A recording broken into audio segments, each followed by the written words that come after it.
खबर शामिल करते हैं। डेरा गाजी खान में हालिया बारिशों के बायस दरियाए सिंध में मुसलसल पानी की सतह में इजाफा होने लगा है और झक्कड़ इमाम शाह के मकाम पर पुराना बंद भी टूट गया है। इलाका मकीन अपनी मदद आपके तहत नकल मकानी करने लगे हैं।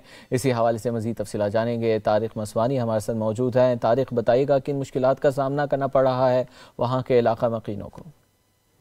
जी बिल्कुल, हालिया बारिशों के बायस दरिया सिंध में पानी की सतह में मुसलसल इजाफा हो रहा है। मैं इस वक्त डेरा गाजी खान के इलाके झक्कड़ इमाम शाह के मकाम पर मौजूद हूँ।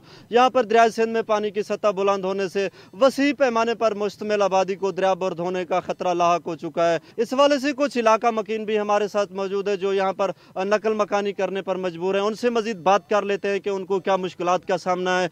जी, आप क्या कहेंगे, क्या मुश्किलात है आपको? साकू मुश्किलात ये है, पानी की सतह बुलंद थी वेंदी है। साढ़े घर हुणी नाल सिलाब है। हुण साढ़े घर कुछ मकान ढाए भी गए ते बांध सारी ये जी पुरानी बांध है इया बधी वने और जहाँपुर को राजनपुर को ये बहु महफूज कर सकती। अगर ये नहीं बधींदी तो साडा इतना के रहने फायदा ही कानी।